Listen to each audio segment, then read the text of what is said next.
Alhamdulillahi Rabbil Alameen wassalatu wassalamu ala ashrafil anbiya wal mursaleen nabiyyina Muhammadi wa ala alihi wa sahbihi ajma'in. Amma ba'du, assalamu alaikum wa rahmatullahi wa barakatuh, and welcome back to Fiqh Hour. Apologies for my absence yesterday. I was a little bit pre-engaged. I had a meeting just before coming live, and then it just pushed everything a little bit out of sequence. And as a result, obviously, there was Fiqh Hour. I'm sure you survived. And now we're back, inshallah, just to carry on. There was a theme that I had selected on, what day are we on today? Monday. So there was a theme that I had selected on Saturday for the Sunday, but obviously because the Sunday didn't go ahead, so we'll do that today, inshallah. So the theme that we selected was, if I remember correctly, about living as a believer, but living an affluent lifestyle.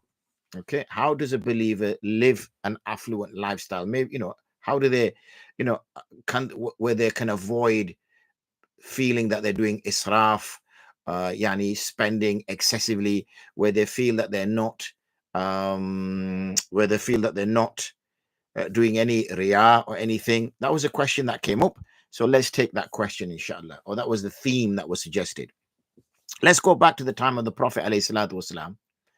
So when we look at the time of the Prophet ﷺ, we find that the Prophet ﷺ preferred, his choice was to spend his time around the meek, the downtrodden, the looked down upon, the poor, those who were in slavery.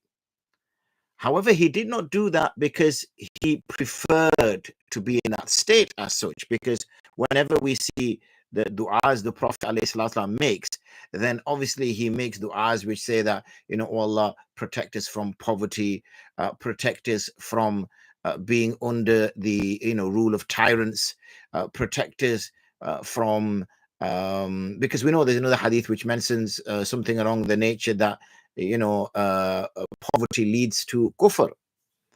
So you can see, sometimes what people misunderstand is that because the Prophet ﷺ preferred to be in the company of the meek, the downtrodden, the looked down upon, the part of society that nobody wants to be part of, and the reason why is because these people had little kibr in them, they had little arrogance in them, they had little feeling that they're better than someone else. So that suggests in there that sometimes having power, having affluence, having money, having resources can lead a person towards arrogance, can lead a person towards riyah, can lead a person towards israf. It doesn't necessarily mean it will, but it can. And what happens is when a person is in this situation, then they kind of look down upon people, think that they're better than other people. And I'm sure you've experienced this yourself, that when a person's in a constrained circumstances, meek circumstances, you find that they're nowadays, unfortunately, even the poor act like, have pride. That's how widespread it's become now, that even the poor will turn down the gifts given to them and things like that, and will feel as though their ego has been affected, or feel that they'll be offended by things of this nature. Whereas poor people did not have those kind of circumstances. And another hadith, just to kind of mention about the fact that having money wasn't considered as a problem. For example, the poor companions would approach the Prophet ﷺ, usually those who would reside in the suf, which was like a veranda just outside the masjid.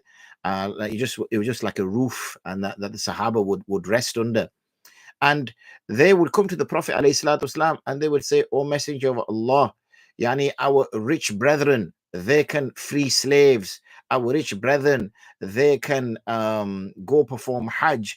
Our rich brethren, they can do things because they have, they can arm the mujahideen because they have money. Okay, they have money. Whereas in our case, okay, we don't have money. So how are we going to achieve that status?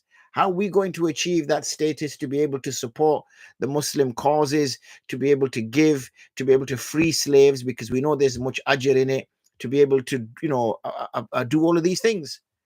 So the Prophet ﷺ says that, okay, after the salah, why don't you do your tasbihat? Why don't you do your subhanallah, alhamdulillah, Allahu Akbar? Why don't you pray these? Okay. And if you do that after salah, then you will be achieving greatness. So they set about doing that. We see this was the difference of the rich people in the Sahaba. So the richer Sahaba, when they saw that the other companions who were coming from difficult circumstances, when he saw those who were coming from difficult, and they watched them, now what are they doing after salah? What are they doing? You see, whereas the rich people who give nowadays, who give in charity, like when we give in charity, we sort of sit back and think, well, okay, I'm doing a lot of good. I'm doing some khair, mashallah, whether we say mashallah or not. I gave some money in the masjid. I did this, I did that, I did that. I don't have to do everything. So, okay, I don't read Islamic books, but that doesn't matter because I do a lot of charity work. Okay, so, I don't spend that much time in the masjid. That's okay, because again, I do lots of charity work. So what we do, unfortunately, is when we do khair in one area, we reduce it in another area. The companions were very different. So those wealthy companions, when they saw that those who had less wealth amongst them were reading these after the salah, so they started to read them as well. So those companions, again, the Ahl Suf, went back to the Prophet ﷺ, and they said to the Prophet ﷺ that our wealthy brethren are watching us, and they're now also doing all this azkar after their salah. So when we were ahead, when we were on level pegging, they were ahead of us because they were giving in Allah's causes, they were freeing slaves, they were, going for Hajj. We couldn't do any of these, but they were doing all of these. So you gave us these azkar to do after salah. So we started to do these azkar after salah, and we kind of feel like we've kind of reached up to them. Okay. But what they've done now is they've now started to do the azkar as well. So they've excelled us again. So the Prophet ﷺ says that yes, this is the fadl of Allah. This is the fadl of Allah, and He gives to who He chooses. Okay. And we know that when we leave the masjid, what do we say? Allahumma inni as'aluka min fadlik. Oh Allah, I ask from you from your bounty. Meaning that when you leave the masjid, obviously when you're entering the masjid, you're asking for the doors of mercy to open for you, because now you're going to be asking for, you're going to be making istighfar, you're going to be making dua, you're going to be praying salah, and you want Allah to accept it. But when you're leaving the masjid, you're now seeking your rizq. And when you're seeking your rizq, you want Allah to make that easy for you. How is He going to make it easy for you? Oh Allah, I ask from your bounty, from your great treasures. So therefore, being wealthy is not wrong. The issue that comes up, as I mentioned previously, is those matters which can be associated with being independent, those matters which can be associated with being wealthy, those matters. And like my father used to say, Amjad, there's nothing wrong with money in the pocket. It's money in the heart, which is the problem. And that's the issue, is when money makes its way to the heart. So until a person becomes a abidul dinar, an abidul dhahab and abidul fidda, he's now become a slave of the dinar and the dirham. He's made the dinar and the dirham as his god. So you see some people then who will work day and night, and they won't look at the haram and the halal. They will take money from wherever they can take money, even if it's the halal haram aspect does not even concern them. All they're doing is, I need to get rich, I need to get money, I need to get rich, I need to get money. And if I have to make false statements, if I have to fabricate something, if I have to make claims by fraudulent means, then so be it. I'll make those claims by fraudulent means. It doesn't matter. It's mine. Everyone is doing it. We start using all these various justifications. Everyone's playing the system. That's just the reason why the system exists, is to play it. So we're all going to play it. We're going to take whatever. So this is also wrong, where you now have no bounds. Okay, you have no bounds now to what is halal and haram. You're just thinking is I need to make money come what may, and that becomes your life's purpose. That becomes your life goal, and your salah becomes abandoned, your ibadah becomes abandoned, everything becomes abandoned.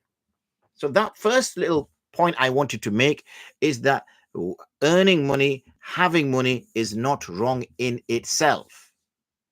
Making it the purpose of your life is obviously wrong. If that's all you do, you don't care about your salah, you don't care about your fast, you don't care about understanding your deen a little bit better, you don't sit in the masjid, you don't go to the masjid to sit in the company of the pious, you're not doing any of those things, but it's just money, money, money, money, money, then of course that's problematic.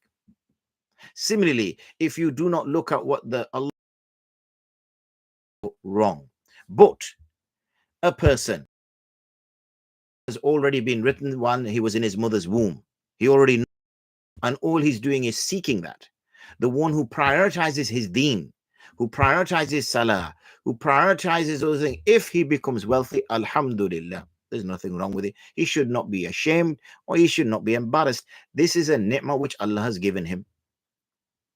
Imagine this rich brother can now give zakah because he's a religious brother, so he's going to give zakah.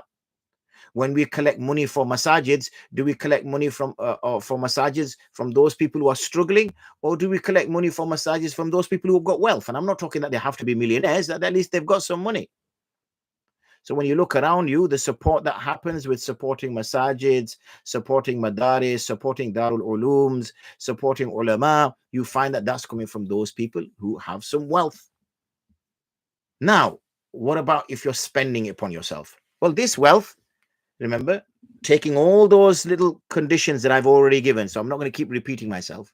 This wealth that this person has earned, even though I'm just about to repeat myself, in a halal way, prioritizing his deen, and he's now, mashallah, a wealthy brother. Mashallah, he's very qualified. He's got a very high-paying job. He's getting paid well, and he's not allowing the love for money to grow in his heart. He's not allowing this money to change him, to give him arrogance, for him to look down on those people who don't earn as much as him, for him to look down upon those people who aren't as qualified as him, for him to start to look down upon those people who haven't made it in life like he thinks he has, for him to now start thinking that this is all due to my efforts. That's the reason why. If that doesn't come, and we know why the Prophet ﷺ chose the company of those, because he knows this shaitan can bring this into a person's heart. Okay, can bring this into a person's heart. However, if he manages all that, then he can live according to his means. Okay, he can live according to his means. What we mean by that, for example, is it mentions in the books of fiqh that when a young girl, when a woman is getting married, then the father should try to find a potential spouse for his daughter, somebody that can match his own financial status. Why? Because his daughter is now used to the way the father has been providing for her. So if she's used to buying clothes on a monthly basis, if she's used to buying clothes made of fine material, if she's used to having a good quality phone, a good quality laptop, if she's used to these kind of things, then obviously when she marries, she should try to marry, or her father should try to arrange a marriage with a man who also has that type of level of finances. Because if she's used to a certain lifestyle and now she marries this man, and this man can't provide that lifestyle, then this is a recipe for disaster. Hence the fuqaha will speak about kafwa, yani sort of social equal standing. That's not because there's a caste system or something in Islam. It's nothing to do with that. It's because it makes sense that you continue, especially from the woman's perspective, that you continue to be provided for in a similar manner that you're used to. You're used to that lifestyle. There's many, we know when we speak about our generation, when my mother's generation, for example, my grandmother's generation. Now, my grandmother's generation was used to a very simple, poor lifestyle because she was living in a village that she probably had very little to spend upon herself. Then obviously, there's my mother's lifestyle, who was the first one who arrived from our sort of female in my ascendancy to this country. So she's used to a certain lifestyle. Then obviously there's my wife, who's used to a certain lifestyle. There's my daughters, who are used to a certain lifestyle. So you can see that over the 5 generations, there's a different lifestyle. Now, why is that different lifestyle? Because obviously where we live, the level of finances that we have, excellent, the thumb came up, level of finances that we have, the level of education that we have access to. So there's nothing wrong. This is a ni'mah that you are expressing. So when you notice, for example, when a person then buys clothes, then they should buy clothes according. So if I'm a multimillionaire, okay, I can still choose to wear simple clothes, but that's assuming I give my money away. But there is nothing wrong in wearing clothes that suit that type of finances that I have. But if a person feels that by wearing those kind of clothes, that riyah is coming into his heart, if he feels that now it gives him a sense of pride, okay, a sense of arrogance. But we know, for example, that one particular Sahabi felt like that when he wore some clothes. He just says, when I wear nice clothes, I get happy when I wear nice clothes. Is there something wrong with this? And the Prophet ﷺ said, no, this is Jamil, Yani, this is beauty. And there's nothing wrong in you feeling quite happy when you're wearing a nice set of clothes. So there's nothing wrong in having a nice car, something which matches your earnings. But that does not mean that you're now having to get a car on lease or paying monthly or something like that on APR because you need to look the part, like we see most people doing. Most people live in debt just to look the part. Because if they're not seen to be a successful businessman, then people will say you work day and night and you haven't made any money. So they have to get a big car, live in a big house, but it's all in debt. So what's the point in doing that? So this shows now that this person is not expressing the ni'mah that Allah has given him. He's now trying to set up a particular facade. He's trying to show to people that he's wealthy. But this is not about the deen. Those Sahaba that were wealthy were wealthy. We know Sayyidina Abu Bakr was wealthy, but he was always giving his wealth away. We know Sayyidina Uthman ibn Affan was very wealthy, but we know he was always giving his wealth away. Yeah? He was always giving his wealth away. So this is what we got. Now, you might think, why has this happened? Why is it that all the religious people tend to be, relatively poor? The reason why this happened, unfortunately, was when the Muslims went through a phase, maybe going back 500, 400 years, where we start, maybe even not so long ago, 300-400 years, when we started to see the West becoming more dominant. At one stage, the Muslim East was very powerful, very dominant. If you look into your research, you'll see that the key scientific developments that were taking place was within the Muslim world. The biggest libraries were in the Muslim world, the fountains, the gardens, all that was it. So they were not poor. They were rich, and everybody wanted to dress like the Muslims. Everybody wanted to be like the Muslims. Everybody wanted to go research with the Muslims. So like nowadays, everybody wants to go study in Oxford or Cambridge or go to Harvard or Stanford or something like that. In those days, so everybody's rushing now towards the West. Why? Because they're seeing the West as successful. They're seeing the West's affluence. They're seeing the West's power. They're seeing the West's dominance. So they feel we want to be part of that. Everybody wants to be on the winning team. But not so long ago, everybody was rushing towards the East. We know, for example, Islamic Spain, Cordova, how the Europeans were rushing down to there because they're thinking, what's this thing called soap? It makes you smell nice. What's this perfume? Well, look at these baths. Look at these gardens, make you relax, whatever. These people are civilized, as that phrase is used nowadays.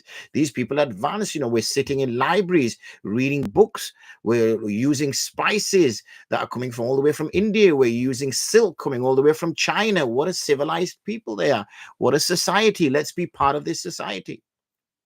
But as we went through this change, where there was this big power shift, you saw the rich, powerful Muslims now looking at their own faith and thinking, what's going on here? Okay, what's going on here? So they started to kind of abandon the practices of their faith. Now, this was ongoing for a long time.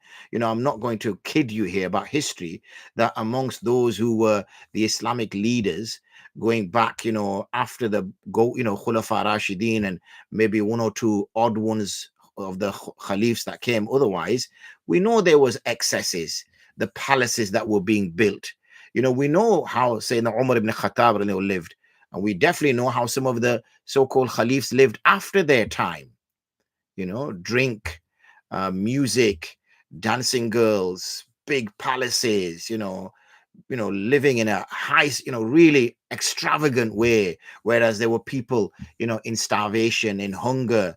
Now remember, a leader hasn't earned that money. A leader is collecting that money from the people, either through taxes or something like that. So as soon as we see, for example, people like saying Umar taking public office, saying Abu Bakr taking public office, even when the Prophet ﷺ took public office and stopped being a tradesman, then he only took what would suffice him. But as a businessman, he earned his money in a way which was whichever way he could earn his money in the halal way. There was nothing wrong with it. It was as long as he was making a respectful profit. Hence the reason why Khadija radiallahu anha took him on, because of his trustworthiness, his honesty, and also his skill in business. He wanted to be successful in business. So therefore, we saw, getting fast forward again, when this change happened, these sort of 300-400 years ago, and we started to see the West advancing, industrial age, the colonialism that happened as a result of it, and where people felt, hold on, how can these foreigners come all the way to our country and dominate us in our own country? And then they saw them doing things which their own country could not do. Railway systems, this, that, and the other. So they felt, okay. And they had this inferiority complex implanted in their brains. And once you enslave a brain, then that's it, unfortunately. So when we as Muslims became enslaved mentally, then we started to think, hold on, we failed. They've succeeded. Let's adopt their lifestyle. So we saw whether it's Turkey, dropping anything which was sort of Islamic. We saw the change even in the Arab countries, Jordan, Syria, whatever. Even I was mentioning to a friend of mine that even as far as Japan and Korea. So now you see, when you see Japanese men in a meeting room, it's no different than seeing American men in a meeting room. It's a big room with big windows, a big table, men, women sat all the way around with suits on. Now, the Japanese didn't wear suits. These are Western suits. The Japanese had those, I don't know what they're called, kimonos or something, that they used to tie in the middle. That's what the Japanese used to wear. If you look at the traditional dress of Japanese men, go back maybe sort of Second World War, maybe in First World War, around that, you'd see they wore completely. So you saw this big cultural change taking place within the Muslim mind. So you found the rich society Muslims started to drop Islam. Okay, they started to drop Islam, whether it was Islamic practices or whether it was even as far as Islamic beliefs. So you will rarely now see, wealthy, powerful, rich Muslims practicing the deen. Okay, so therefore, powerful wealth, richness was associated with a lack of deen. Hence, if people felt uncomfortable that, should I be earning money? Should I be becoming wealthy? Or is that close to kufr? When in reality, the Prophet ﷺ said, poverty is close to kufr, not being ghani. But because we saw this change going on over the last few hundred years, we started to kind of question that, is this wrong? Is it permissible for me to earn? So therefore, alhamdulillah, gone a little bit longer than I usually do, but I think it's a very important topic. But Muslims should be rich. Muslims should be powerful. Muslims should be affluent. The only thing they have to avoid is not make the same mistake our forefathers made, which is for this power and this affluence to blind them and misguide them. We have to go all the way back, apart from some odd examples, few examples in between, to the Khulafa Rashidun and others around them, the Sahaba radiallahu anhum, like the likes of Sayyidina Abdurrahman ibn Auf radiallahu anhu, and others who were very wealthy, but the wealth never made it to their minds or to their hearts. The wealth was used in a good way. And now you see many people sort of complaining, the media is in the control of not Muslims. This is in control of not Muslims. This is not in control of Muslims. This is not in control of Muslims. This is not in control of Muslims. Well, nothing is going to be in the control of the Muslims if the Muslims themselves, aren't going to aspire towards greatness. The Muslims themselves have to aspire towards greatness. And that does not mean that they're chasing dunya. This is a thing that we have to not misunderstand here. This is not. This is to ensure that the caretakers of the world, who Allah subhanahu wa ta'ala has made the khulafa, the khalif, The Khalifa, those who are caretaking the world, are those who believe in Allah, and they will ensure parity, they will ensure justice. You're watching with your own eyes across the planet, especially now in Gaza. You're seeing with your own eyes and how the international community is quiet, how the judicial system, the international criminal justice system is quiet, and things are going on. Things are going on. So Muslims, it would be more important if we had fair people, honest people in charge. But when we do have fair and honest people in charge, then it cannot be that we always side for the Muslim. No, justice has to prevail. We know from the Quranic ayat that you have to be just, even if it's against your father, your children, your own kith and kin, because justice is what has to be served. There is no affiliation in justice. The affiliation exists outside of that. But anyway, I digress, and I think that makes the point. So let me pick up some questions that have come here. Assalamu alaikum. I read that dua kunut read in witr salah is not based on a hadith, rather it is based on the practice of many of the companions of the Prophet ﷺ and those after them. Does that mean that the Prophet ﷺ taught the Sahabas this dua? Absolutely it does that. The companions would not make a dua up without, they would not have input a ritual act without the intervention of the Prophet ﷺ. So it is implied that the Prophet ﷺ has passed on if we do not have dalil which exists. Assalamu alaikum. Yes, we survived. Excellent. Can we choose themes for sessions? Yes, you must do, Haris, because we need a theme for tomorrow, and I would prefer if we have a few themes, because rather than kind of dropping it on me on an evening and then we do it the next day, let's get 2 or 3. So before time is out, we need a 2 or 3. So if you put your thinking hat on, Haris and others, it doesn't just have to be Haris. Maybe we can have a few sisters suggesting something, because all the ones that we've had suggested so far have come from men. So therefore, if we had a few sisters suggesting something as well, so we can have something specific for women in particular. Or it doesn't have to be specific for women in particular, but something at least coming from our sisters, so that at least their needs are met as well. So if we can have 2 or 3, please, and that would be great. I'm surprised you survived, Haris, but inshallah, Allah bless you. Assalamu alaikum wa alaikum salam. My question is that many people hold a Mus'haf or mobile to follow the Quran in Taraweeh Salah.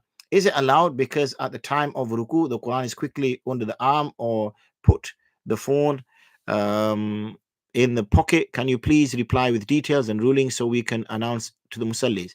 Yeah, there is. This is about taking assistance from outside of the salah. It's all based upon this particular point. Can you take assistance for outside of your salah? Meaning, can you take only assistance from somebody that's in your salah, or can you take assistance from somebody who is outside of your salah, or a thing which is outside of your salah? So when it comes to a person praying Taraweeh, then he can take a luqma from somebody else who is in the same salah as him, but he cannot take a luqma from somebody who is sat there who's just reciting the Quran. Okay, so that's the issue here. That's the big issue. Now, some schools have a view that yes, it's absolutely perfectly fine to do that, especially in a nafal prayer. There is no, because this is considered as a nafal prayer. It's not fard prayer. So therefore, it's absolutely fine. There's no issue with that whatsoever. Okay. Whereas the Ahnaf are particular, and they say no, you cannot take external support. Yani, when I say external, somebody or a thing outside of your salah, yani not your muqtadis behind you, that you cannot do so. So that is the issue here, more than anything else. Then you can go into specifics in the sense that, is this amal kathir? Well, no, if you're using one hand, I guess it isn't. Putting in your pocket, I guess it isn't. Taking a Mus'haf, putting it under your arm is probably not. When you go into ruku, putting it on a table is probably not. So those are minor issues. The key issue that's really this mas'ala is based upon is the issue of, can you take assistance from a person or a Mus'haf because you are taking assistance from outside of your salah. That's the issue here. And the Ahnaf do not permit that. Assalamu alaikum wa alaikum salam. Apologies if already asked before, but is saving in an Islamic bank that gives profit on your money allowed? Well, I'd be very Islam. I'd be very surprised. I'd be very surprised if it's an Islamic bank that's giving you profit on your money. Okay, because you cannot get profit on your money unless what they're doing is taking your money and, with your permission, investing your money. And obviously, if they invest your money, then your money can go up or can go down. But if they're not investing your money, if there is no agreement that they're investing your money, and all you are doing is depositing your money, or they are borrowing your money, then you cannot take a profit. So I would look at the financial mechanism that is at play there, because there is no, saying here Islamic bank. I cannot see. I'm assuming there is ulama on the board of this Islamic bank. I cannot see that a board of ulama on an Islamic bank would permit taking profit on your money, because that is the actual definition of riba. That is the textbook definition of riba, which is to take profit on a money that you have given to somebody. So therefore, I would be shocked, surprised, bamboozled to think that that is taking place. I will assume that what's happening here is that this money is being invested, and because it's invested in something pretty stable like real estate, which tends not to depreciate in price over a long period of time, because over a long period of time it's always been appreciating. You go back 10 years, houses are worth more. Go back 20 years, houses are worth more. Go back 50 years, houses are worth more. Go back 100 years, houses are worth more. So houses are always going to be worth more. Yes, we do get the little tiny troughs in between, but generally speaking, it's an upward trend. So as I said, that's probably what's going on. But I'm only speculating here. The best thing to do is to check into that yourself, brother. But if it's as you've described it, then no, that's not permissible. Wa alaikum salam wa rahmatullah. Jazakallah khairan for this topic. Excellent. I think it's a very important topic, Hamza, hence the reason I touched upon it. My college has a cross on its logo. The logo is on the ID, which I keep in my pocket while I'm praying. Is this okay? Yes, it's in your pocket. It's absolutely fine. When you say a cross, I'm assuming it's an actual cross, or is it just a design of a cross? Is it a cross like the kind of yani, where the bit going across is shorter than the bit that's going down? Okay, because you know that the cross, okay, the Christian cross. Okay, yeah, if you keep it out of sight, then that's absolutely fine. Also, they put this logo on booklets, and I keep these in my room. Does this affect my salah? No, because these booklets you're going to most likely have out of the way or on your shelves. And if you have them on your shelves, then you will not see the face of the booklet. You'll only see the bind of the booklet. So that should be okay. A theme for tomorrow. Here we go. Why Islamic countries treat Sharia as an extension of Islam, where they pick and choose rather than adhere to its full capacity. Why and when this happened? As an extension of Islam. I don't know what that means.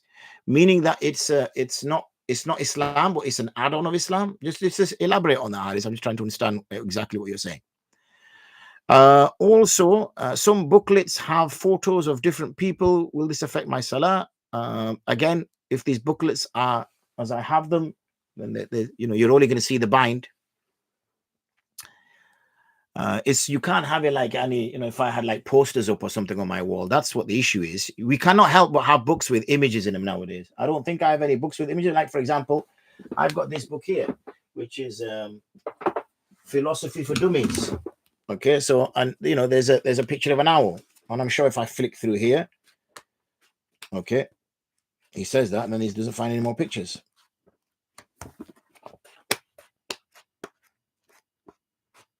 Okay, there is no more pictures in it. That was the only picture. But I'm sure there's another book that I've got here that's got more pictures in it, like Tomasi's book on logic, maybe. No, there's no pictures in here either. But anyway, you get the point that I'm trying to make here. Okay, maybe this one. Critical thinking. In fact, none of my books have pictures in it, I've just realized. Okay.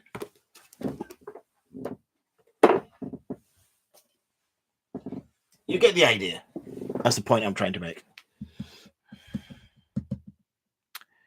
So IDK, don't you start, Hamza. When my children do that, one child in particular, when they start using this IDKs and all this malarkey, I'm old school. You got to stick to the old school way. We're a man of tradition. Yeah, well, we're going to change your habit. I know what it means. It means I don't know if this needs to be a theme due to its size, or if you can get answer now. What is Ash'ari Maturidi Creed? Oh, subhanallah, Hamza. For that, you will need to access my course that I did with, I think, the Daya Foundation. So if you Google that, well, no, you don't Google it, you search on YouTube, then you'll find it. And I delivered a 12, 13, 14 lesson course on it. So watch that, inshallah. But in short, the Ash'ari and the Maturidi creed is those who develop a position in order to understand those aspects, in particular to do with Allah, but also generally about the beliefs that a Muslim should have in order to be considered as a Muslim. What's the difference between Deobandi and Barelvi and all other sects? Well, this all stems from the Indian subcontinent. The Indian subcontinent is a little bit of a hot pot of differences, which were unfortunately, due to the British, exacerbated because, the old divide and conquer philosophy. And you'll see that across Africa, across Asia, across the Middle East, is this divide and conquer, pitting people against one another. And what that does is, unfortunately, many of us sort of, accepted that hook, line, and sinker. And the key differences that were brought in were differences in religion, because it was clearly seen that within the Indian subcontinent, religion played a key part. So in terms of deciding on people's lives. So then we started to get all these kind of issues coming up in terms of various perceptions, whatever. In reality, they are both of the Hanafi school. And they're both of the Hanafi school. And they are both Ash'ari. Sorry. I always get my Y's mixed up.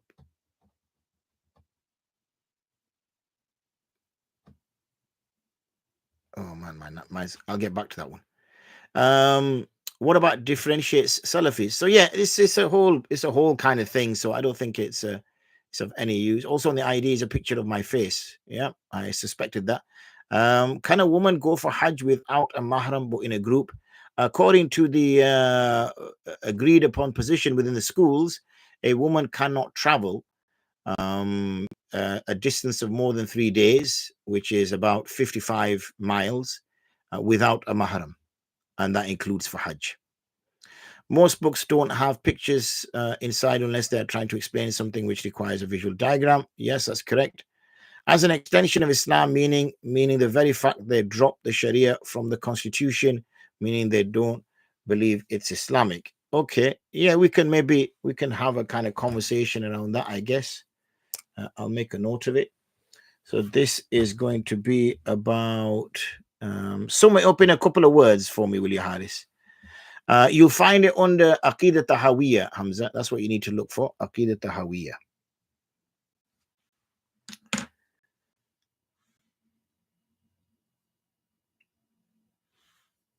Sajid has joined. Sajid, just the link, please, on the YouTube, if you're the right Sajid, on the YouTube for the Aqidah Tahawiyya that I did with the Daya Foundation. If you could just put that on there. Why is there two distances in the travel distance? I thought it was 48 miles. The actual distance is 48 Arab meals. Okay, Arab meal. That has then been translated into miles. According to some, it's a direct meal for mile. Meal is mim, ya, lam. Okay, which is an Arab mile. Some fuqaha feel that the Arab mile, let me put this on. Do you want me to add it on the YouTube? On the YouTube, please, Sajid Bhai, because some of the chaps are asking for it. So some have transferred the Arab meal into an English mile. Others have said that's not correct. The Arab meal is slightly longer. It's about 1.1 something English mile. Hence the reason of 55. So when I did my research many moons ago, it came back as 55 miles or 54.8 or something like that. So I always issue the 55 miles fatwa. If you're traveling 55 miles, then you are a musafir.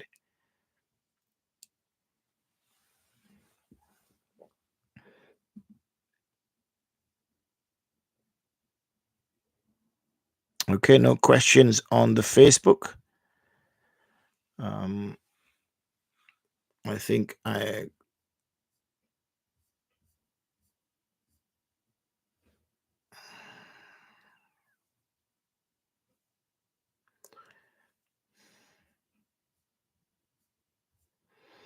my friend was asking, can he marry a Salafi? Well, it depends what your friend is, I guess.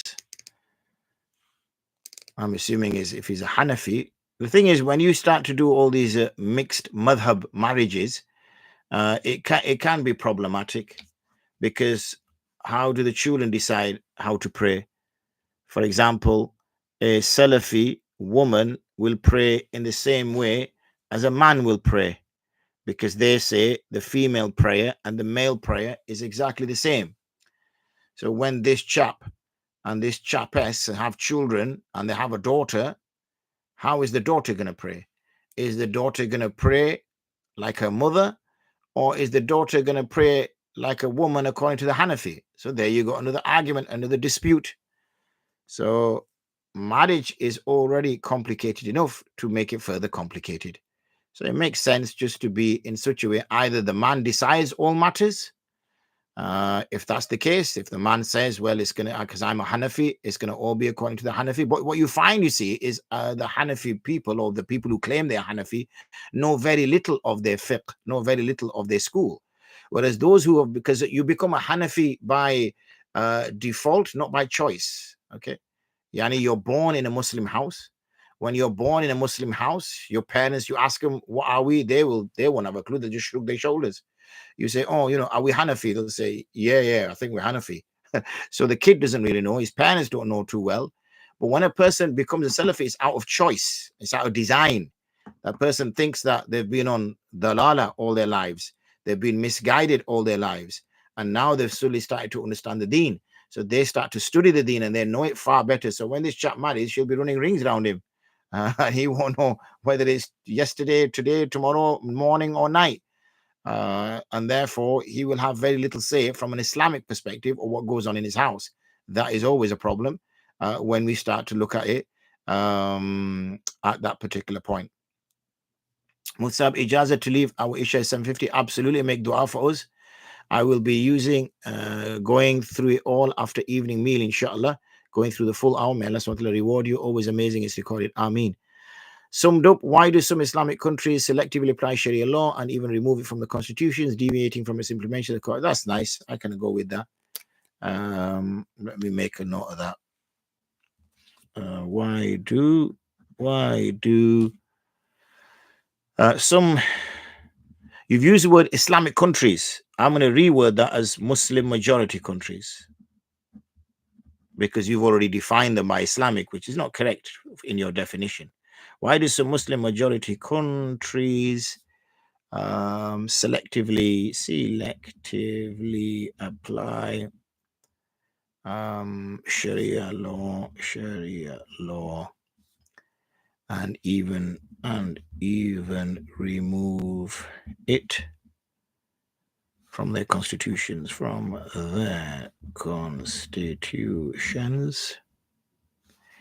deviating from its full implementation?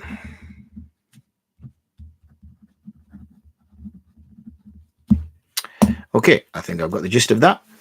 Assalamu alaikum, Sheikh. What are the rulings on joining prayers? Jazakallah khair. Yeah, when it comes to joining prayers, Sajid,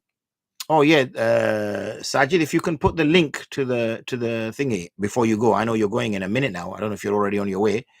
For the You know, the Aqidah Tahawiyah course that we did. I don't know when that was. Joining prayers, I'm assuming, sister, that you are a Hanafi. If you are a Hanafi, then we do not have joining of prayers. The only way we have joining of prayers as such, excuse me, is you can delay your dhuhr right to the end of dhuhr time, and you can pray your asr at the beginning time of asr. So in a way, you're just, so let's just say you're traveling and you want to stop just once. You don't want to stop for dhuhr, then get back into your car or whatever it is, and then stop again for asr. And then, you know, so what you do is you delay your dhuhr right to the end time. So let's just say asr start time is, I don't know, 3:30. Okay. So what you do is you delay your dhuhr. Now, obviously, this is always slightly problematic anyway, because we pray dhuhr according to Imam Abu Hanifa's opinion. And Imam Abu Hanifa's opinion is that we pray in the later period of dhuhr, whereas that is considered as the start time of asr. Okay, let's park that up for now. So following the Imam Abu Hanifa's opinion, rahmatullah alayhi, then we delay our dhuhr till the end time of dhuhr, and we bring our asr forward to the beginning time of asr, and we pray dhuhr in zuhr time.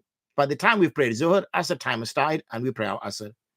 So this is referred to as al-jam'u suri. Yani it gives the impression that you're joining between two prayers in one time, when you are joining two prayers in one time, but in reality, you're praying the prayers in their own times, if that makes any sense. Okay. And we can go back to it, alhamdulillah. We can go back to it. Yes, alhamdulillah. I'll send it on Telegram if it's easier. No, I've made a note of it. Appreciate that, Haris. I think I found it, alhamdulillah. Mufsab, one question. There is a big noise locally for people to join Maghrib and Isha in summer months. What is the ruling? There is a scope of permissibility of joining Maghrib with Isha. If you look at my research paper that I wrote, there is no precedent of praying Maghrib, doing Jama' Bain Salatain in any of the schools, praying a Salah, waiting, and then praying the other one. Okay, there is no precedent. Whenever you look at the schools that do permit joining of prayers, then they pray one fard after another fard. Okay, there's no delay for sunan, there's no delay for du'as, it's just one after the other. You do that when you go to Muzdalifah. Okay, and that's it. There's no delay. So the question which comes up is, this is a valid position, that when you're following the sound understanding of when Isha comes in, then in the summer months, as I've mentioned previously, the Isha time does not come in. And because the Isha time does not come in, then in a way, we're just kind of finding an alternative in those months for when Isha does not come in. But one position is that, well, Maghrib time does exist. So instead of praying Isha just randomly an hour after Maghrib for no real apparent reason, but because we're just going to pray an hour after, or it's the latest that we can stay awake, or it's the latest that we're going to get a sizable congregation, then some have advocated that why don't we just do this? Okay, why don't we pray Maghrib, because Maghrib's at 9:45, 9:50, and if you go up north further, Newcastle, go further, Glasgow, go further, you know, Isha is going to be 10:30. I know I was dealing with somebody in Norway, I think, and they were praying Isha at 10:30 at night, 11, you know, very late. So when are they supposed to pray Isha? In some places they pray Isha at midnight, mashallah, Allah bless them. We wouldn't have the stamina for it here in the UK, in England especially, but they pray very, very late. So one suggestion that has come up is, why don't we do Jama' Bain Salatain? So it is a valid suggestion. It needs to be discussed with the ulama, obviously, in your local area. And then once there's been some discussion and agreed, then it can be applied. It is, without mentioning names, one alim started it and it was stopped by one of the senior muftis due to the hadith. There is no Isha time and we should pray in some months later Isha, really, not early. Yeah, as I said, there are numerous positions. Okay, The Hanafi position is, you want to hear the real Hanafi position? The real Hanafi position is you pray your Isha in Fajr time. Because what you do is you pray your Maghrib, you're waiting for Isha, you're waiting for Isha, you're waiting for Isha, you're waiting for the suburb of Isha to arrive. It does not arrive, and instead the suburb of Fajr arrives. And you think, what's happened here? I was waiting for the suburb of Isha to arrive, instead the suburb of Fajr has arrived. So now you would pray your Isha and you would pray your Fajr. Okay, that's the Hanafi position. But there are numerous positions which have been advocated. I'm not sure if this has been covered as a theme, but inadvertent pronouncement of divorce without realizing its consequences. Oh, so just generally along the divorce. Okay. Yeah, we could do that. How divorce happens. How about that? How divorce occurs. Yeah, that's okay. We can go with that. And but also the issue is we have people that will not join a proper Isha time. That's the problem, isn't there, Sajid? Because there is in some cases, there is a Isha time.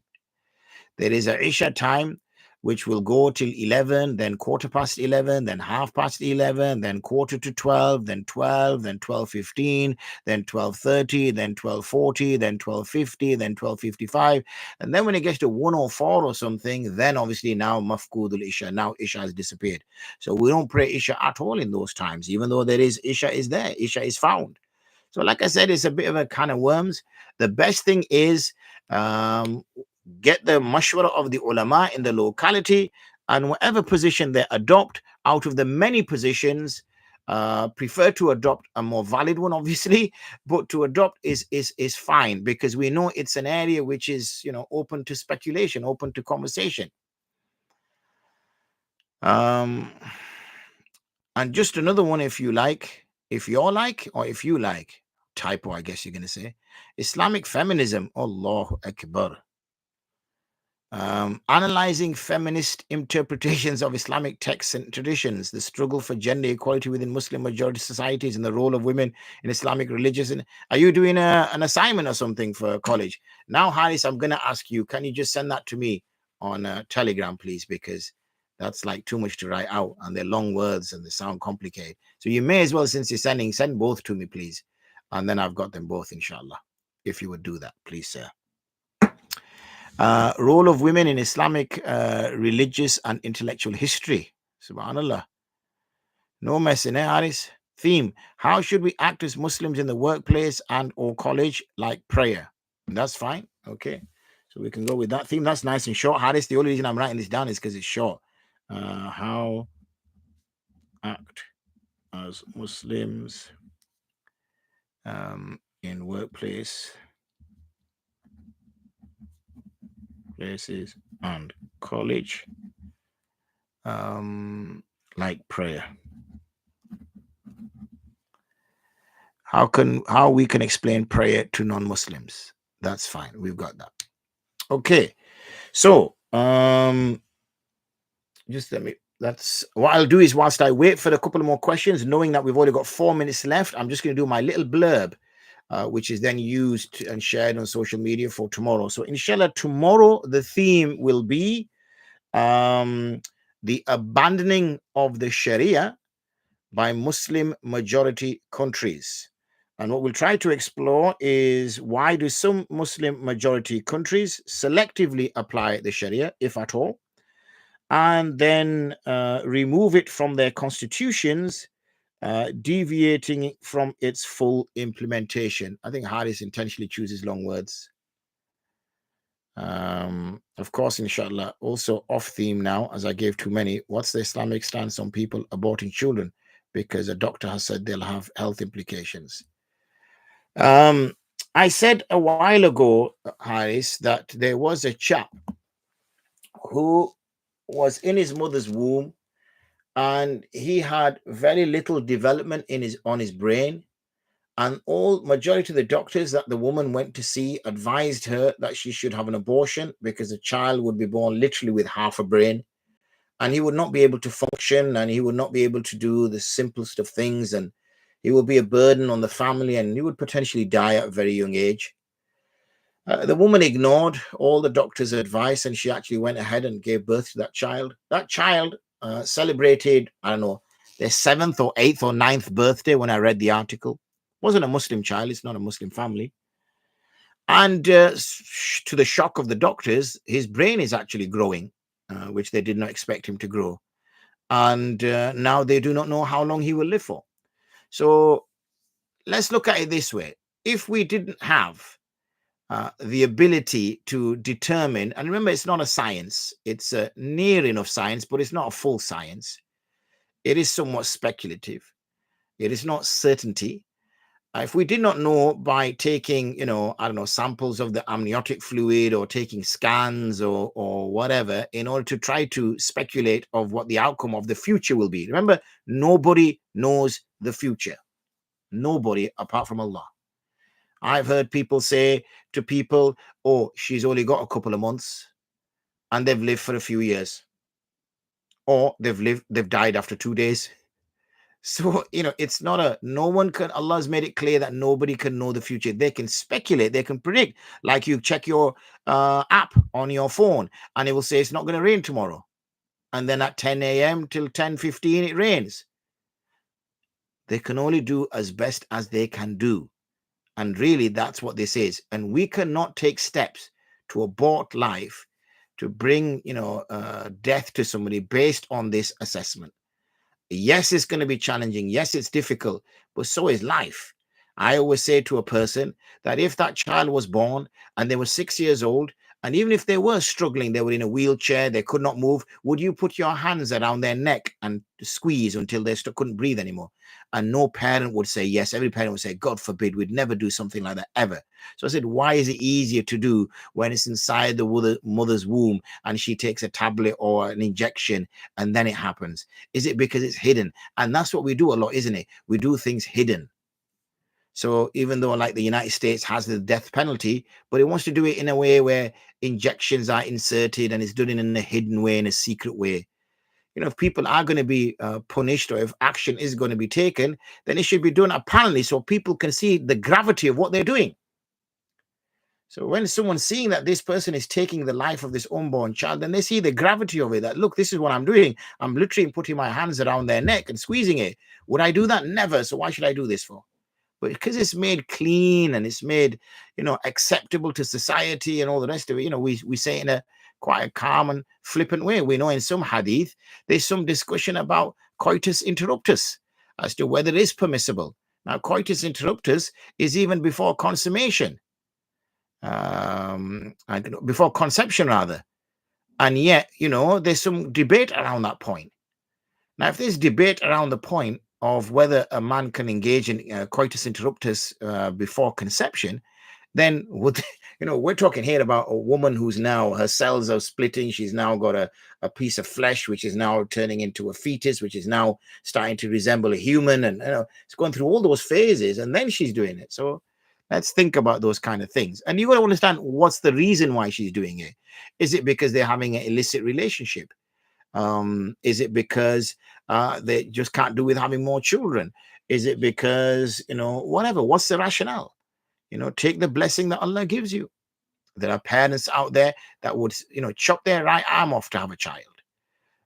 So, we should be do shukr for whatever Allah bestows upon us. Anyway, we are past our allotted time. We will return tomorrow. We will focus on that topic, which is gone out my head. Hardest, you need to send them as messages to me so I can share it with the team. And I think it was I can't remember the exact title. It was quite a nice title when I said it. It's gone out my head. Anyway, I'm sure it'll come back to me. On that point, wa akhiru da'wana and alhamdulillah rabbil alameen. Assalamu alaikum wa rahmatullahi wa barakatuh.